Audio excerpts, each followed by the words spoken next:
सभी को प्रणाम। आज हम आपके लिए लेकर आए हैं बृहस्पतिवार व्रत कथा। तो चलिए जानते हैं। पूजा विधि। इस दिन बृहस्पतिश्वर महादेव जी की पूजा की जाती है। दिन में एक समय ही भोजन करना चाहिए। पीले वस्त्र धारण करने चाहिए। भोजन भी चने की दाल का होना चाहिए। नमक नहीं खाना चाहिए। पीले रंग का फूल, चने की दाल, पीले कपड़े तथा पीले चंदन से पूजा करनी चाहिए। पूजन के पश्चात कथा सुननी चाहिए। इस व्रत के करने से बृहस्पति जी अति प्रसन्न होते हैं तथा धन और विद्या का लाभ होता है। स्त्रियों के लिए यह व्रत अति आवश्यक है। इस व्रत में केले का पूजन किया जाता है। तो चलिए प्रारंभ करते हैं वीरवार व्रत कथा। किसी गांव में एक साहूकार रहता था, जिसके घर में अन्न, वस्त्र और धन किसी की कोई कमी नहीं थी।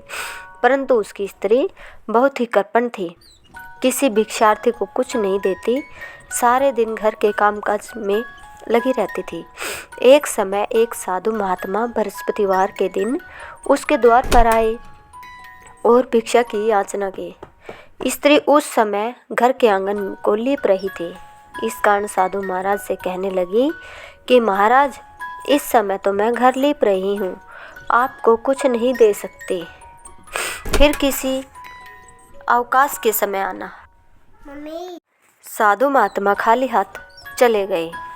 कुछ दिन के पश्चात वही साधु महाराज आए। उसी तरह भिक्षा मांगी।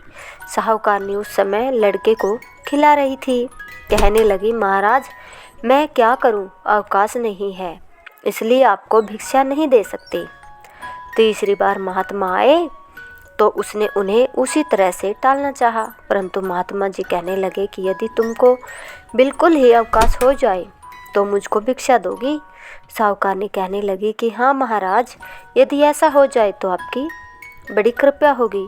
साधु महात्मा जी कहने लगे कि अच्छा, मैं एक समय बताता हूँ, एक उपाय बताता हूँ। तुम बृहस्पतिवार के दिन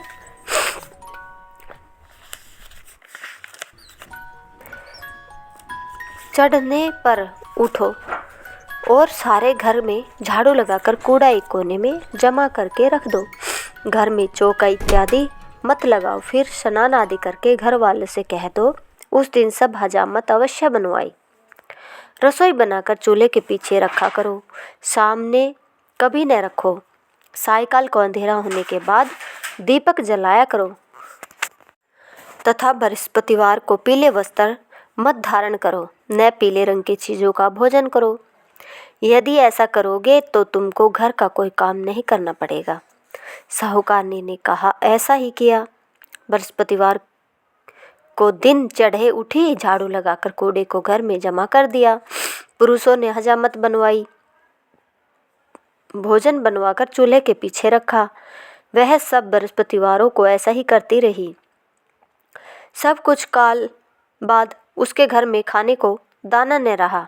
थोड़े दिनों में महात्मा फिर आए और भिक्षा मांगी, परंतु सेठानी ने कहा, महाराज, मेरे घर में खाने को अन्न नहीं है, आपको क्या दे सकती हूँ। तब महात्मा ने कहा कि जब तुम्हारे घर में सब कुछ था तब भी तुम कुछ नहीं देती थी। अब पूरा का पूरा अवकाश है, तब भी तुम कुछ नहीं दे रही हो। तुम क्या चाहती हो, वह मुझसे कहो। तब सेठानी ने हाथ जोड़कर प्रार्थना की कि महाराज, अब कोई ऐसा उपाय मुझको बताइए जो पहले जैसा धन धान्य मेरे घर पर हो जाए। अब मैं प्रतीक्षा करती हूँ कि अश्वमेव जैसा आप कहेंगे वैसा ही करूँगी। तब महाराज जी ने कहा, बृहस्पतिवार को प्रातःकाल उठकर स्नान आदि से निवृत्त हो, घर के गोबर से लीपो, घर को गाय के गोबर से लीपो तथा घर के पुरुष हजामत न बनवाए। भूखों को अन्न जल देती रहा करो। ठीक सायकाल दीपक भी घर में जलाया करो। यदि ऐसा करोगी तो तुम्हारी सब मनोकामनाएं भगवान बृहस्पति जी महाराज अवश्य ही पूरी करेंगे। सेठानी ने ऐसा ही किया और उसके घर में धन धान्य वैसा ही हो गया जैसा कि पहले उनके घर पर था। इस प्रकार भगवान बृहस्पति जी की कृपा से अनेक प्रकार के सुख भोग कर दीर्घ काल तक वह जीवित रही। अगर आपको हमारी यह कथा पसंद आई हो तो प्लीज़ हमारे चैनल को लाइक शेयर करना न भूलें। धन्यवाद।